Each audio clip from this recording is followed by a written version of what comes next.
Welcome to Shorty's Supercoach. Just making my way down the Great Ocean Road at the moment. Shorty's just going for a little late night cruise. I was planning on doing a video sort of more in your daylight hours, and I was just making my way down to Fairhaven, and I thought, Jesus, it's getting pretty dark. So I thought I'd better just pull over in some random street and get one of those videos done. It will be a throwback to those days where Shorty'd be in the car working by candlelight doing his press conference. But I'm putting my pills on the line today, guys. You might recall probably a year or so ago I made the big statement against McRae and Lloyd. I said some sort of average they wouldn't get. It was big at the time. I wasn't starting both of them. Put my pills on the line at the time, and you will note that I haven't followed through with what I said at the time. But COVID, just general getting the footage and then lockdowns, etc. It's taken a little bit longer, and Langers, if you're out there, he knows it, my video man, we are getting on to that. Feel free to search up. I did give myself a bit of a dare to do if I didn't succeed, and I did not. McRae and Lloyd stuck it up me, and quite easily got the averages I said they wouldn't. So don't worry, there'll be a little video coming your way in that regard. And I wanted to do it again. Now, I think it's a bit of fun. It's something to watch throughout the year. Sometimes you got to make these big calls. And look, something I've been big on this year is in the midfield. I've been big on not starting Rowell, and I've been big on Jai Simpkin. A lot of you guys would make comment of that. So let's pin them head to head.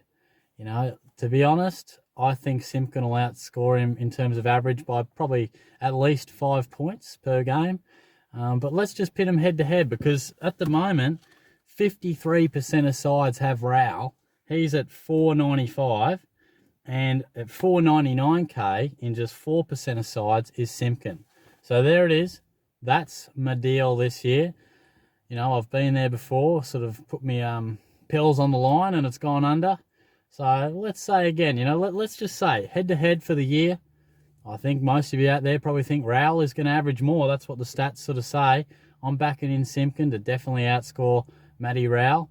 And, if that isn't the case, if Rowell does pip him, then I'll be doing another video, which you'll see in the coming weeks/months. We'll just see how we go. But it generally ends up in Shorty playing a sport of his choice in the sort of attire that is probably no one's first choice. Anyway, you'll wait and see. And there's the bet, there's the deal, there's the dare, whatever you want to talk about it. What about the reasoning? Well, look, I know Simpkin's a bit of a risky pick, don't get me wrong. And I'm not saying that will 100% work out. It has a fair bit of risk attached to it. But I seriously think Rowell is actually a crazy pick. I think it's absurd. I mean, I am astonished by the 53% of sides. What is it? I know he's a great player. I know he had an amazing start to his career. This bloke has played 5 games. 5 games. Look at it this way. Yes, he dominated early last year, but he was on the end of goals. He kicked goals and multiple goals. That's not going to happen every week. He was probably going, more or less under the radar. I know he was, top pick and all that. But in the coaching staff, opposition rooms, they would not have pictured the start to his career that he delivered. So now they know what he's about. They're going to put a hell of a lot more homework and time into him. They might even apply some serious defensive attention. He may well get tagged. And the bloke's played 5 games. 5 games, and he's coming off a serious injury. Like, he may well turn out to be one of the best Supercoach scorers of all time and dominate. But even Clayton Oliver, let's run some numbers, He was pretty good his first season. Averaged 70, but we're talking this bloke, Matty Rowell, round 1's going to play his 6th game of AFL footy. Now, Oliver's 6th game of AFL footy, and it is a little bit different because that was still his debut year. But, Matty Rowell, is still playing game number 6. Yeah, he's a year older, but Oliver went 49, 82, 69, 55, 41. He didn't ton up in his first year and still averaged a really impressive 70. And then, of course, he's gone bang ever since. Even the great Joel Selwood, game 6, 49, 55, 65, 110, 69. And he did have a pretty good back end of the year in that debut year.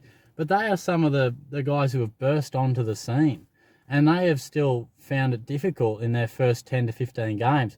It would take something unprecedented for him to continue what he did last year. Now, at $4.95k, I presume anyone picking him wants to keep him all year, because that's what I'm doing with Simpkin. I reckon he can average more than 105, and at the very worst can end up being my M8.